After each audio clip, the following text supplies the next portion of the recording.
All right, good evening, and welcome everybody to the 2025 SOAS Food Studies Center Distinguished Lecture. My name is Jacob Klein. I am the Deputy Chair and current Acting Chair of the Food Studies Center, which is an interdisciplinary research center housed within the Department of Anthropology and Sociology here at SOAS. The center was established in 2007 to promote research and teaching in the field of food studies and to foster links between SOAS and other individuals and institutions with an academic interest in food studies. So here at the center, we run a weekly seminar series, we convene workshops and conferences, host postdoctoral researchers and visiting scholars, and oversee a master's program in the anthropology of food. Now, each year since 2007, the center invites a prominent figure in the world of food studies to deliver a distinguished lecture. Previous speakers in the series include Sydney Mintz, Melissa Caldwell, Amita Bhaviskar, Krishnendu Ray, Hannah Garth, Alex DeWall, and Francesca Bray.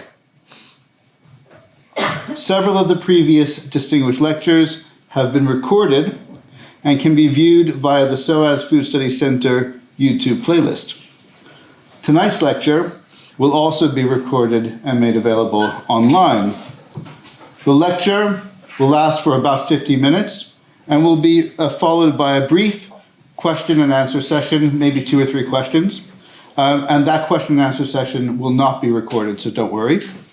Afterwards, all of you are welcome to join us for drinks and nibbles in the cloisters area on the ground floor of this building. Our student ambassadors from the MA Anthropology Food Program, who've helped you up to this room, will also help you show the way to the cloisters area. Now, tonight's distinguished lecture has been made possible by the efforts of numerous people, including the center chair, Dr. Elizabeth Hull, Pony Ma, Mohammed Shantuf, Sunil Poon, and others in the SOAS IT department, by Purpurim Tashi in the conference office, by the SOAS catering team, and by Henty Bully in marketing, who put together the flyer, and of course, our student ambassadors, Ariane Ambari, Joe Dredge Fenwick, and Kirsty Law. I am deeply grateful to all of these people and would also like to thank the joint heads of the Anthropology and Sociology Department, Professors Catherine Dolan and Emma Crew, and the Deputy Vice Chancellor of Research and Knowledge Exchange, Professor Laura Hammond, for their steadfast support of the Food Studies Center. So, Heather Paxson is William R. Keenan Jr. Professor of Anthropology at the Massachusetts Institute of Technology. She's a former co-editor of the journal Cultural Anthropology and an area editor of the 2016 Oxford Companion to Cheese, a veritable cheese Bible with over 850 entries. Paxson works in the interface between cultural anthropology and science and technology studies. Her research includes work on reproductive technologies, gender, and kinship. In food studies, she's especially renowned for her work on the artisan cheese revolution in North America. Her book, The Life of Cheese, Crafting Food and Value in America, was published in 2013 by the University of California Press. In this masterful ethnographic monograph, Paxson explores how a new generation of cheesemakers, often with urban professional backgrounds, fashion themselves as they attempt to craft unique cheeses and to make viable rural livelihoods and to re-territorialize food production in an environment marked by rural decline, by the dominance of corporate food production, and by government food safety regulations designed for industrial cheeses made with pasteurized milk. Through her work on the artisan food revolution and the craft of artisan cheesemakers, Paxson has introduced new perspectives and developed indispensable conceptual tools for our own craft, that of anthropology and food studies. Concepts such as microbiopolitics, ecologies of production, economies of sentiment, reverse engineering terroir, unfinished commodities, traditions of invention rather than invented traditions. Paxson has recently edited the volume Eating Besides Ourselves, Thresholds of Foods and Bodies, published in 2023 with Duke University Press and available to all through open access. The work raises fundamental questions about what eating is and does, breathing new life into discussions about commensality and multi-species relations. This evening, Professor Paxson will be sharing with us some of her research on what she calls the practical and semiotic work of moving cheese across international borders. I'm honored and very excited to welcome the 2025 SOAS Food Studies Center Distinguished Lecturer, Professor Heather Paxson.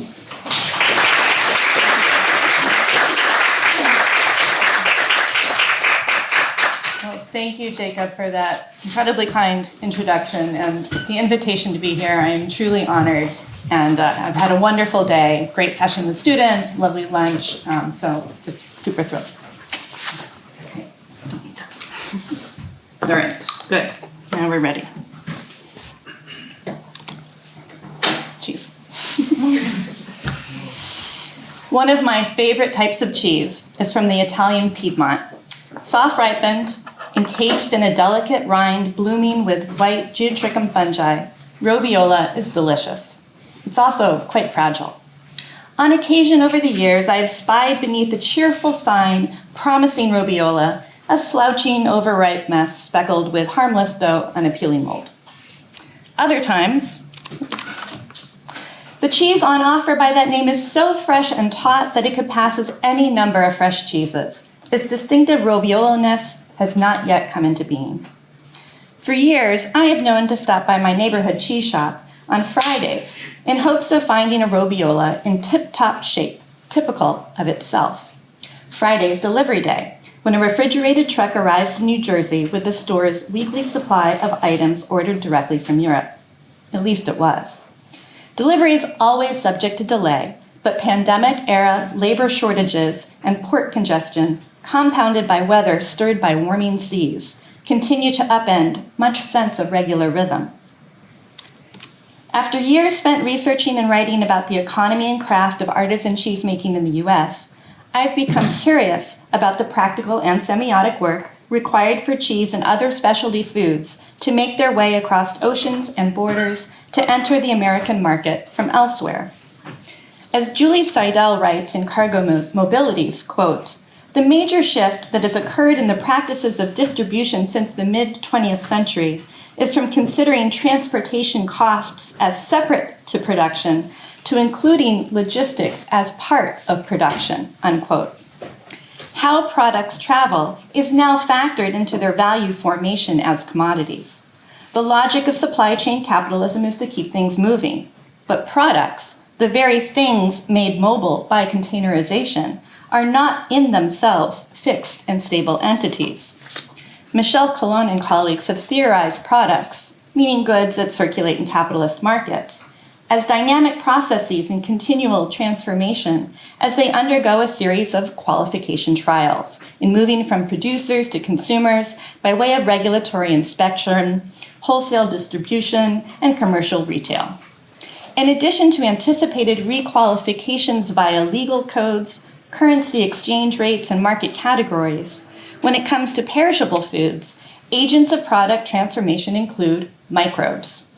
Perishable goods, which continue to ripen as they sit around while moving or waiting to move, materialize and make visible some of the transformation that occurs in the career of any product.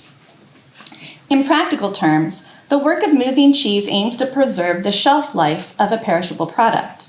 Packaging, refrigeration, and the logistics of maintaining forward momentum are crucial to sustaining and extending in time the edibility and palatability that cheese needs to retain commercial value. Much of the semiotic work of trade is in service of this momentum. Accurate product and ingredient labeling and compliant paperwork can prevent holdups, including regulatory holds for inspection, and are critical to the successful movement of goods. But speed and momentum are not the only temporal logics in play in perishable logistics. Building on recent work in geography and economic anthropology, I've begun to analyze the labor in and of time entailed in moving perishable foods across the time spaces of international borders. As Laura Baer and colleagues write, quote, "There is no singular or uniform social timescape in contemporary capitalism. Instead, there are complex timescapes in which we attempt, through the labor in and of time, to coordinate human and non-human activities," unquote. In perishable logistics, the timescapes and transformations of mobility, subject to regulatory holds and other delays, meet the timescapes and transformations of perishability along a continuum from maturation to rot. Whereas the tempo of mobility aims for constancy and speed, the timescape of perishability means to slow the irreversible course of fermentation. Cheese itself is an ancient biotechnology for preserving milk. The bacterial agents of fermentation turn fresh milk into an acidic environment repellent to many spoilage and pathogenic microbes, but only for a time. Eventually, rot will take over. To coordinate timescapes of mobility and perishability, human labor in and of time deals in humidity and temperature, variables along with sunlight and air that can speed up or slow down fermentative transformation. Cheese importers work within what Nicola Twilley calls the coldscape, a time-space infrastructure that Joanna Radin and Emma Cole describe as, quote, "a constellation of social and technical systems that stabilizes otherwise ephemeral and dynamic materials such that they can circulate," and I would add values, such as taste, nutrition, and health. A distinctive coldscape can be found in the basement of my neighborhood cheese shop. In the 1990s, the store's owners converted a corner office into an affinage cave, a temperature and humidity-controlled environment conducive to proper cheese ripening. Affinage, meaning finishing in French, describes the work of caring for the microbial ecologies of ripening cheeses, such that, over time, they develop desired qualities: acidity, flavor, aroma, texture. The logic of affinage constitutes time as a form of investment in the economy of qualities. More time for microbial fermentation and cheese maturation means more pronounced flavors, greater product diversification, and higher retail value. Back in 2004, the cheese shop's owner described to me in an interview how he'd travel across Europe to discover new products and meet with producers. Cheese tasted different to him on those trips, better than it did after being shipped back to the States. At first, he thought the difference must be what he called the state of being there. When you're in the pasture, the air is clean, the wine, unquote. But then he realized the cheese was actually suffering in transit, dying, he said, from being sealed in plastic, unable to breathe. Emulating French fromagerie, he fashioned a makeshift aging cellar so cheese could resume living under optimally cool, moist conditions on our side of the Atlantic. And then, to take best advantage of this infrastructural affordance, he began to import himself. Reporting from ongoing episodic research, I have two goals for this talk. The first is to recognize the complex job of moving cheese and other perishable goods across distances and through border control while protecting perishable value. Specialty importing turns out to share a lot with craft production, as both entail what designer David Pye calls a workmanship of risk, in which, quote, "the quality of the result is not predetermined but depends on the judgment, dexterity, and care exercised," unquote. The second goal is to suggest that time in perishable logistics is not a neutral grid against which events unfold. In addition to being a tool that can be manipulated, time, taking the form of age, maturation, edibility, is also a quality that can flow, slow, resume, and be recalibrated through the flesh and form of foodstuffs. To realize these goals, I'll follow the material transformations and semiotic requalifications of cheese as it makes its way from Europe to US markets via the work in and of time of purchasing, filing paperwork, waiting for clearance, and receiving a shipment for commercial retail.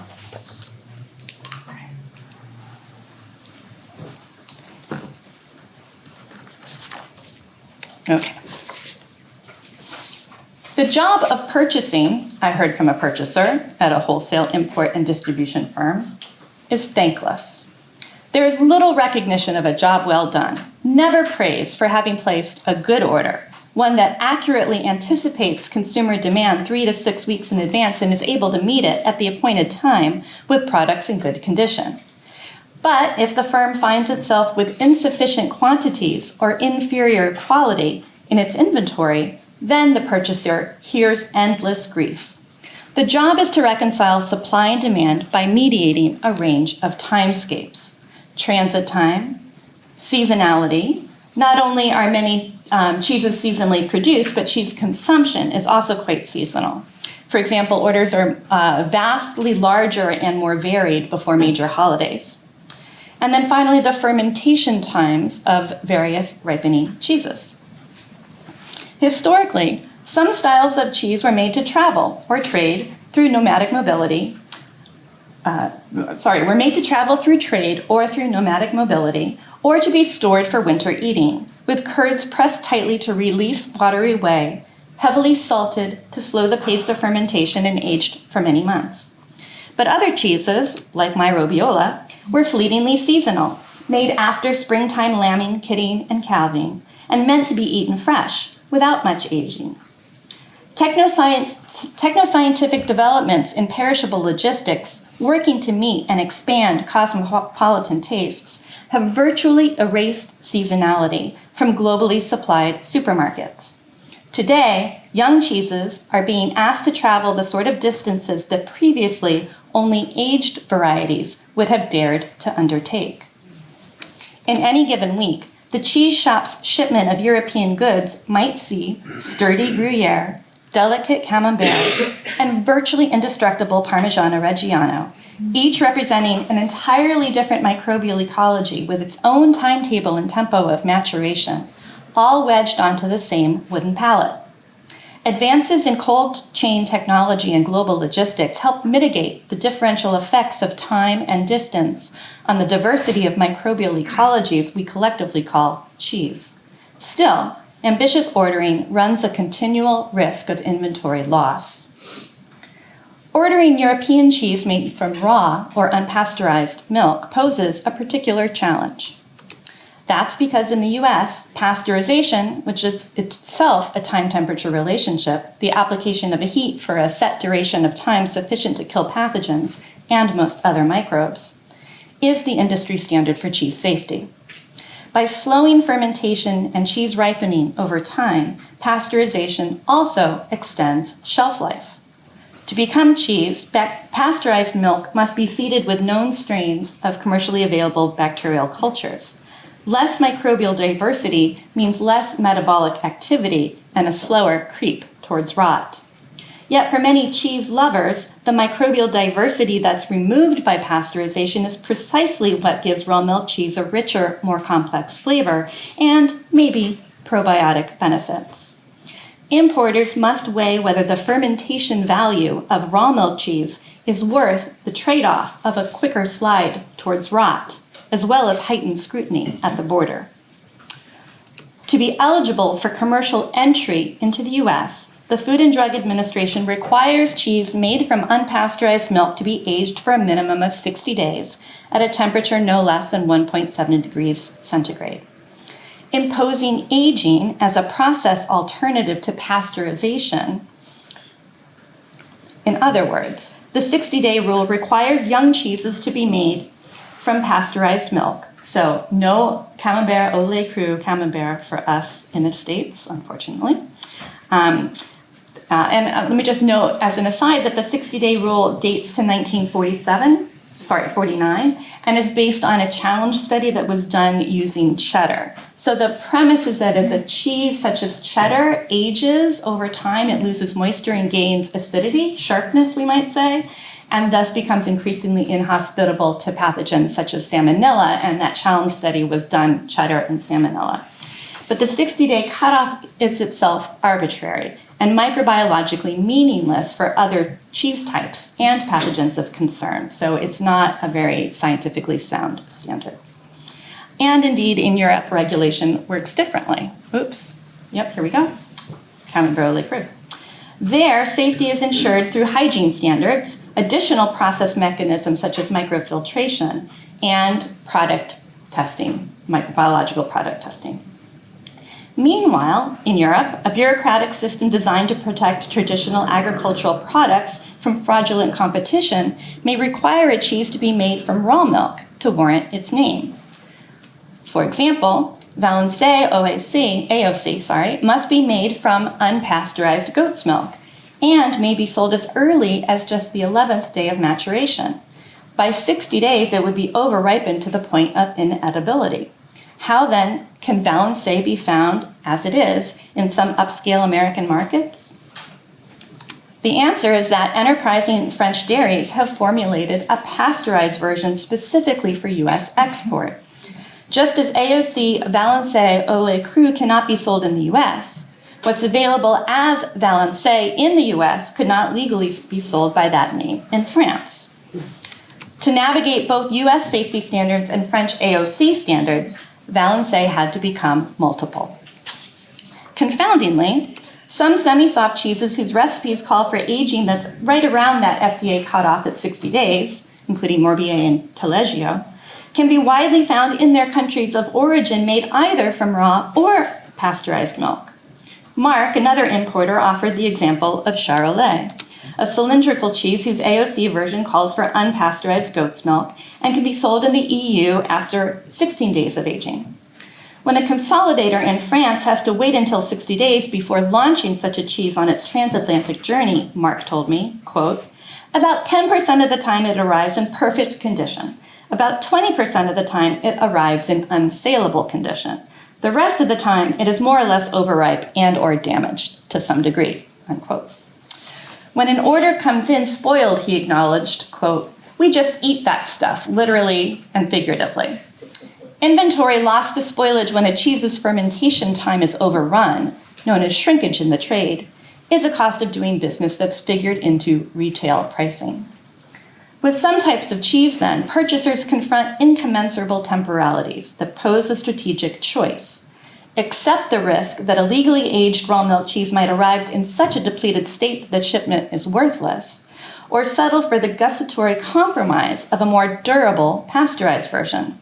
For Marc, quote, when there's a considerable drop-off in the experience of a cheese between the raw milk and pasteurized version, I'd rather not carry it at all, unquote.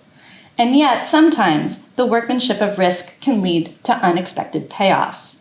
On occasion, after putting in a regulation order for a pasteurized version of a soft ripened cheese like Camembert or Charolais, Marc admitted he'll open the box and, quote, it's clearly labeled au lait cru or à latte crudo.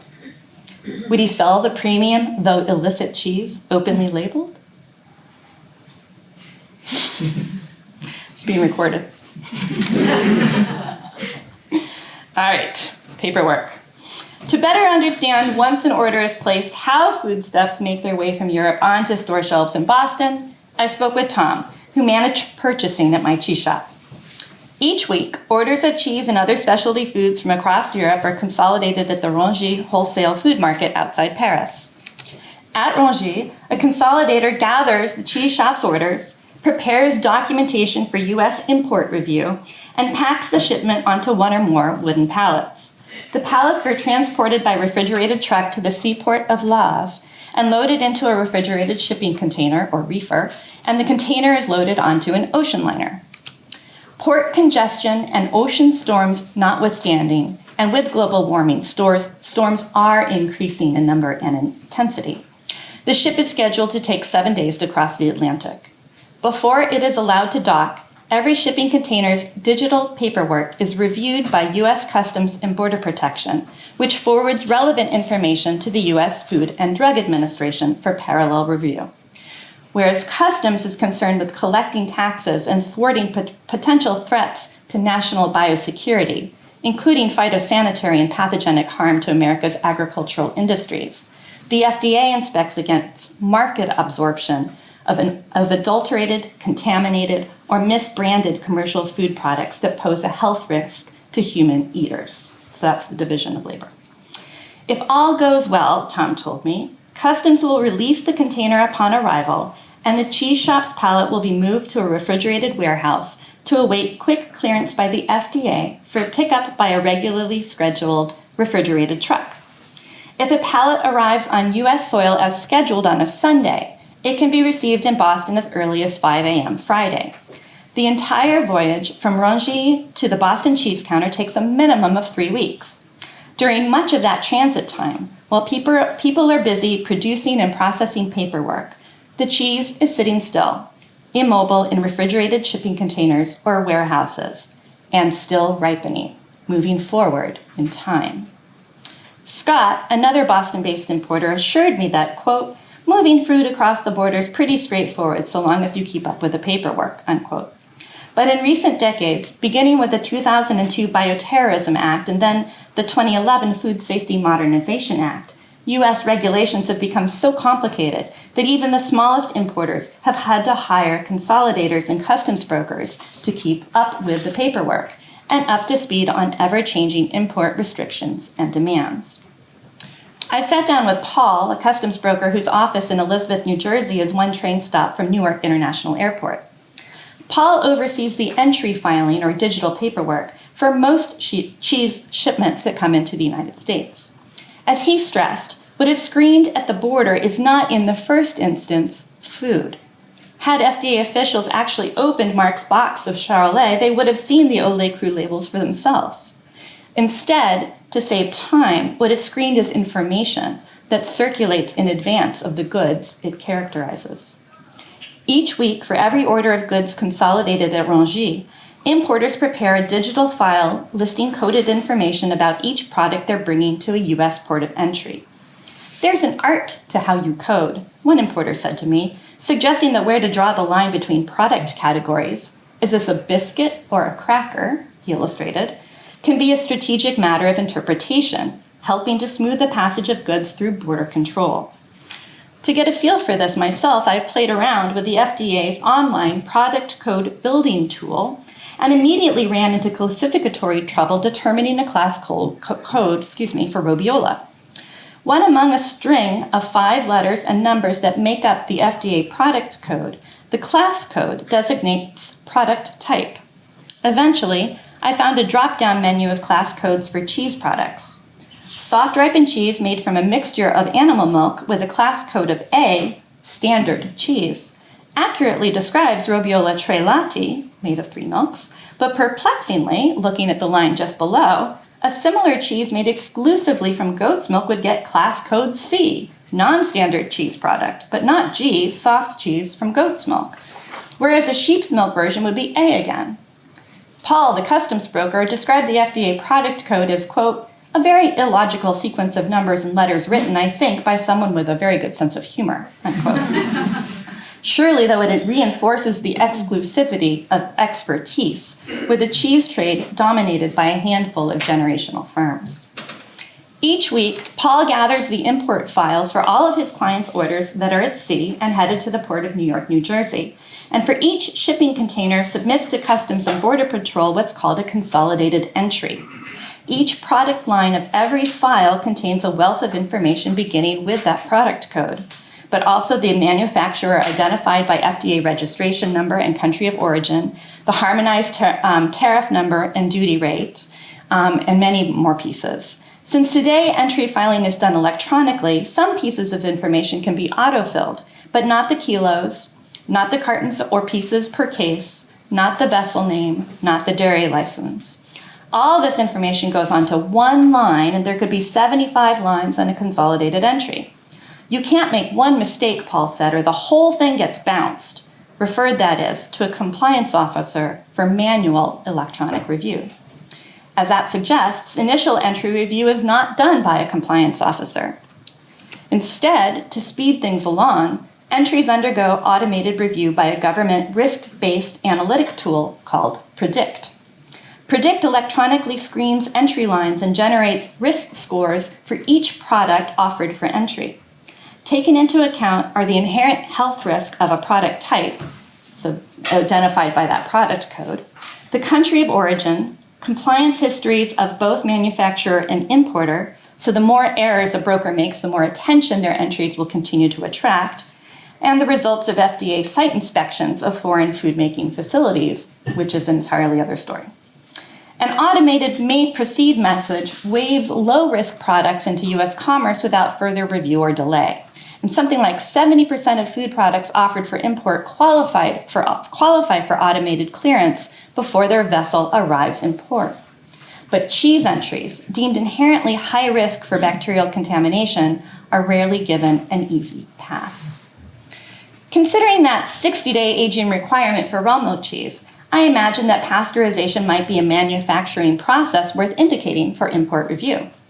Notably, however, pasteurization is not tracked by FDA product codes.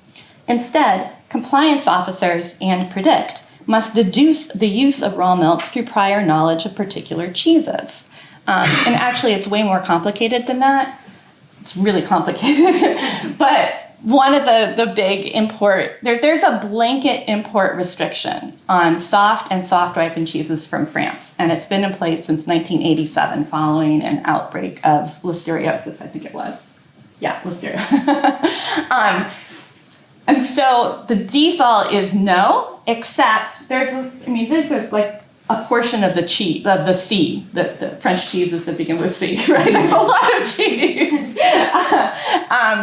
And so what's happened is that these are all classified, and these are just a subset of the ones beginning with C, as soft or soft ripened. And so the exception, there's the exception to the import restriction is that the FDA has given permission to certain firms, cheese-making firms in France that have agreed to produce pasteurized versions of these for export to the US. So it's not just that it's permissible if it's made from pasteurized milk, but it has to be made from one of these firms that has been cleared, trusted basically, to do so. And that's just one small piece of all the stuff that's being screened automatically and then manually. That culinary, so other than that just really applies to French soft cheeses, right? Think of all the other cheeses. So there's all this other tacit knowledge that's involved, or experiential knowledge, I should say. And the fact that culinary categories are not directly relevant to microbiological safety, let alone to FDA coding systems, can lead to holdups and headaches. But that friction can also open creative opportunities. During targeted periods of regulatory zeal, and I'll mention one in a moment, U.S. importers might diversify by sourcing raw milk cheeses from Portugal or Corsica that stand a better chance of flying under FDA radar, tuned as it is to the cheeses of France and Italy. Economic sociologist David Stark suggests, quote, entrepreneurship is the ability to keep multiple principles of evaluation in play and to benefit from that productive friction, unquote. On this view, specialty food importing is less a task of squaring incompatible taxonomies than it is the nimble, routine exercise of ordering and reordering the worth of buying this product or that, in which quantities, from what vendors, and when. Working together, buyers and brokers navigate a normative yet somewhat opaque semiotic system, drawing on their own quasi-ethnographic readings of its terms and the regulatory players whom they must convince of the reliability of their products, paperwork, and labeling. Okay. Waiting. At the end of the day, Scott told me of his company, quote, we're not concerned with the philosophical basis of the thing. We just want to keep things moving, unquote. He opts to pay 10 cents more per pound to truck goods to New England from the port of New Jersey, rather than arrange for shipments to come directly into Boston Harbor or Logan Airport. And this is sort of what's done, how things are done by Boston area cheese importers. Almost as custom itself at this point. Boston FDA, this is a quote, doesn't understand what we're doing, he explained. They see a poisse, a soft-ripened cheese washed with marked Bourgogne that off-gases ammonia when very ripe, And they're like, what's this? It's poison. That's in Boston. But in New Jersey, the FDA inspectors see stuff, he said, meaning out of the ordinary specialty goods. So, following one of the small piecemeal rules of thumb and senses of workmanship, through which Laura Baer argues everyday fixes to contemporary unstable capitalism occur, that's to quote Laura, Scott goes out of his way to route shipments through New York, New Jersey, calculating that the added cost of overland transit time is more than offset by smoother passage through the social time of border inspection. Not only are New York-based importers more cosmopolitan in their knowledge of food, Scott added, it's so congested in New York Harbor that everyone and everything works towards keeping things moving. The busier the port, the more efficiently goods flow through it. Nonetheless, and even ironically, as Seidel writes, quote, part of being mobile is waiting, unquote. Nikki Gregson and colleagues distinguish between unplanned interruptions to cargo mobilities owing to weather, infrastructure breakdowns, strikes, and piracy, among other things, and planned intentional pausing of cargo flows that they describe as enabling spatial reconfigurations as goods are consolidated into cargo, then deconsolidated into products ready to move on to market. Though, as I've hinted, cheese importers are preoccupied by a third type of pause, the regulatory hold. As Natalia Gutkowski's work emphasizes, time is a tool not only of agricultural trade, but also its governance. At international airports and global shipping ports, supply chain security, intent on keeping things moving, generates frictions for border security and vice versa. Recent efforts to tighten or harden the borderlines between nations, whether through increased surveillance and security, renegotiated trade deals, elevated tariffs, or Brexit, mean that today, as Deborah Cohen writes, quote, the border is flagged as one of the most significant obstacles to trade movement, such that in the context of expanding inspections and regulations, border security poses a threat to supply chain security, unquote.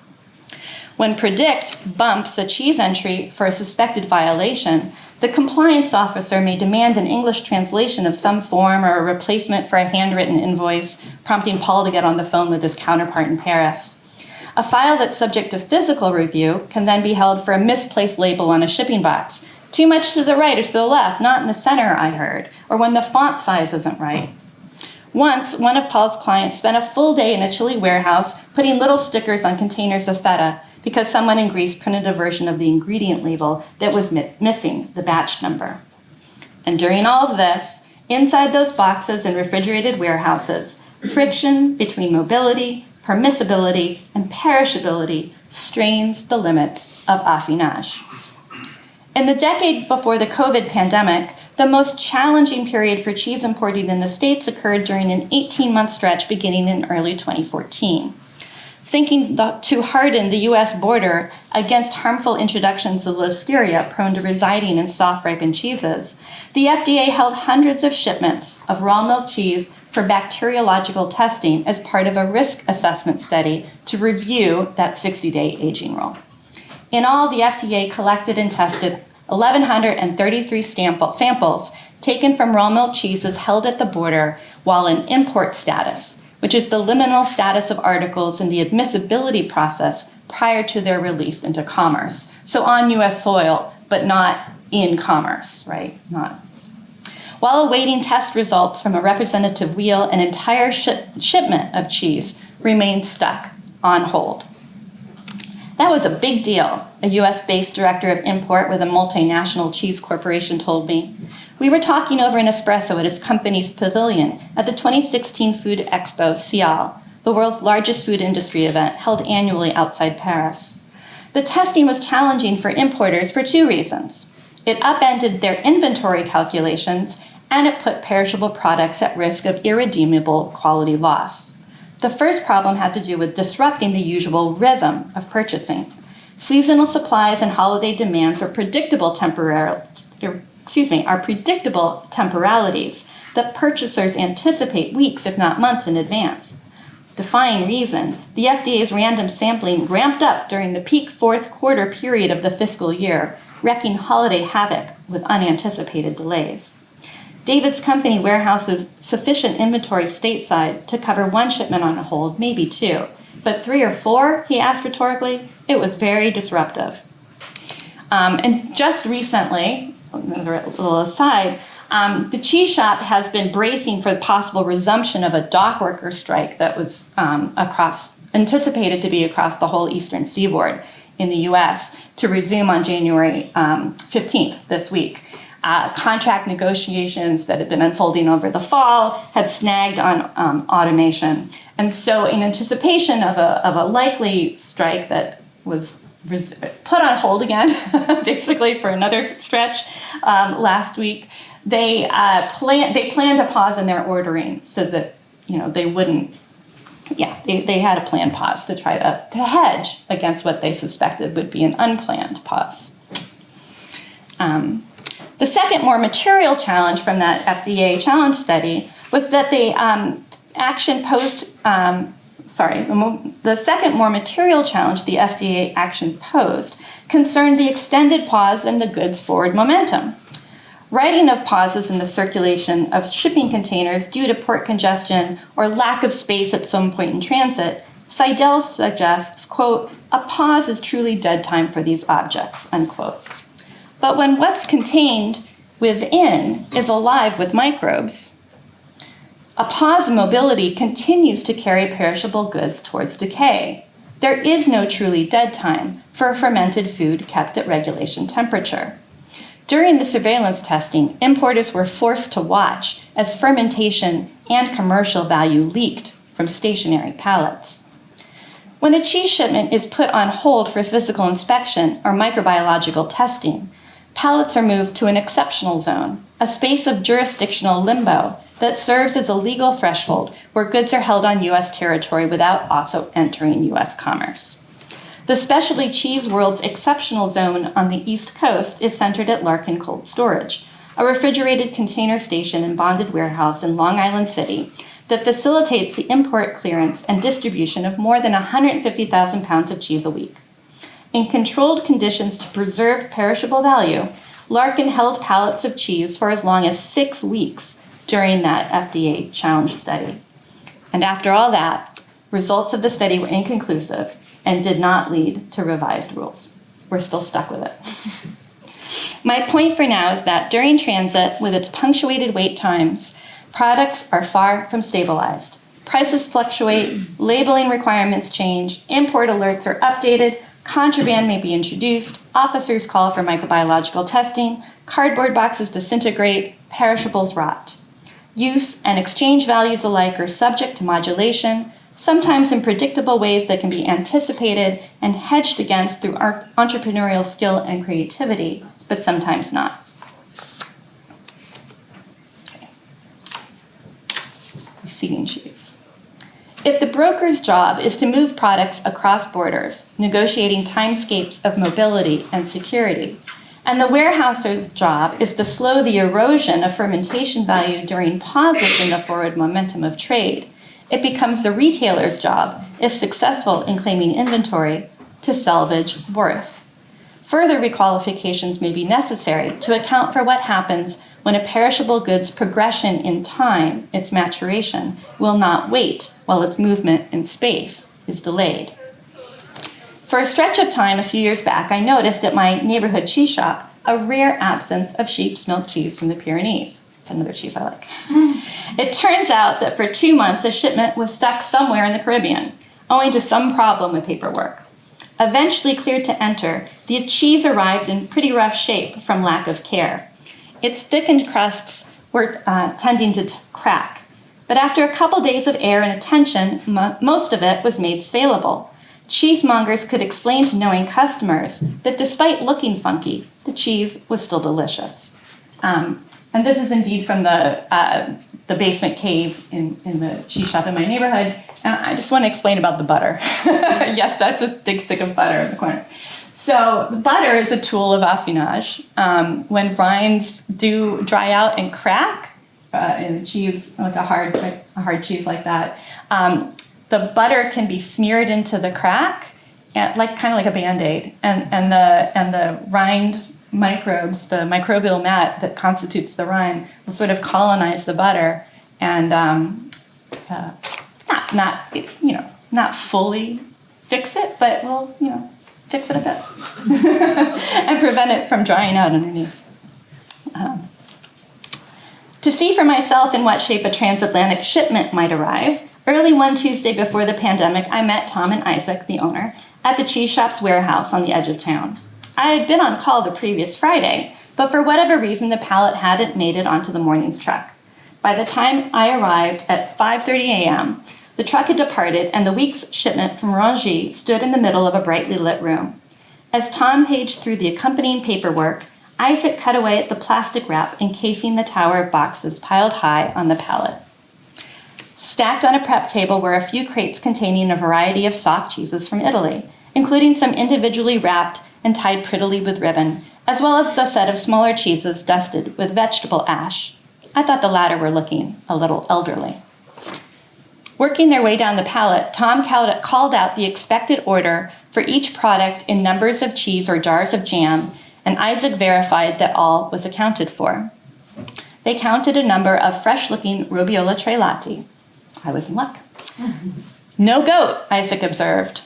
The version of Robiola made fully from goat's milk, he added for my benefit, is, quote, the most sensitive one with time, unquote, meaning the most sensitive to time, or the one they most worry about arriving in post-peak condition. So we got lucky, he concluded. A 4-day delivery delay could not harm a cheese that wasn't included in the shipment to begin. He started counting the small ash-coated cheeses I had noticed, which did turn out to be made from goat's milk. Looking a little rough, aged, he commented, just as I'd thought. Within 30 minutes, the inventory had been checked and the pallet fully unloaded. The men shuttled the goods into cars, and by 6:09, we drove off. That afternoon, the very ripe narinas and beribboned pagliarinas were prominently displayed, ready for midweek consumption. A few of the fresher Trelati were also in the case, though more would be down in the basement for further maturation and flavor development. Mongers calibrate their time to retail to a cheese's fermentation time, where both exist within a conditioning infrastructure of temperature and humidity control to be constantly calibrated and adjusted in view of consumer demand. It's here at the retail counter where we see the effects of a final problem with unplanned interruptions in the flow of trade. What Gregson et al. Describe as the volumes that surge and overflow when mobility resumes can be just as challenging as the weeks when no shipments arrive. When a couple of delayed files arrive on the same truck as a regularly scheduled order, the cheese shop's managers have to scramble to receive, inventory sort, recuperate, and importantly, sell as much of the pileup as possible before its time runs out. The cheese shop's in-house kitchen helps by using much of the excess in their catering operation and in prepared foods like macaroni and cheese and savory pastries. But as Barbara Adam writes, food's aseasonality and decontextualization are achieved at a price, and waste is one. How else does the cheese shop try to mitigate supply chain disruptions? Coming back around to the workmanship of purchasing, they can put in more orders more often, that is, pull back from consolidation in the hopes that multiplying files will increase the chances of more product arriving in time. Although that strategy comes at the cost of efficiency, with added shipping costs, brokerage fees, and trucking fees. Another tactic is to ask their suppliers in Europe to send cheeses as young as possible to create a temporal buffer. Some key suppliers, affineurs who collect and ripen cheeses prior to wholesale shipment, might even sequester the shop's order at a cooler temperature than usual before shipping it to give it an extra couple weeks transit time. As the buyer explaining this to me commented, this is only possible at a small scale and with the relationships that we have. The business is all about relationships, which require their own temporal investments. Okay, just about done. The work of importing cheese demonstrates how global trade, far from flowing freely, is full of friction. Anna Tsing's metaphor for the sticky materiality of practical encounters, that's a quote, in which goods, knowledge, money, and people circulate in this era of globalization. Friction, Tsing writes, quote, is not just about slowing things down. Friction is required to keep global power in motion, unquote. Food safety inspection may be experienced by importers as an obstacle, but it is also essential to how and why today 80% of seafood consumed in the United States is imported, while roughly 50% of fresh fruits and 20% of fresh vegetables sold in the US are grown outside it. When food products are asked to cross international borders, those regulated thresholds that simultaneously divide nation-states and connect global markets, additional mediations of labor in and of time are required. Here, according to Stark, entrepreneurship, quote, proves productive not so much by encouraging the smooth flow of information or the confirmation of fixed identities, as by fostering a productive friction that makes possible the redefinition, redeployment, and recombination of resources, unquote. What I have called the fermentation value of artisanal cheese is understood to derive from the transformative metabolic activity of microbes on milk. Elements of that value, safety, shelf life, nutrition, organoleptic characteristics, adherence to culinary tradition, may be compromised or may be enhanced by the time-temperature relation of pasteurization when applied to milk. But this paper has argued for the importance of additional timescapes for preserving perishable value. Cheese importers develop a feel for the rhythms of inventory and purchasing in light of seasonal availability and demand. They come to know the exigencies of ship times and port times, and to manage timescapes of permissibility by heading off wait times and regulatory pauses in mobility through product coding, packaging and labeling, and delivery routing.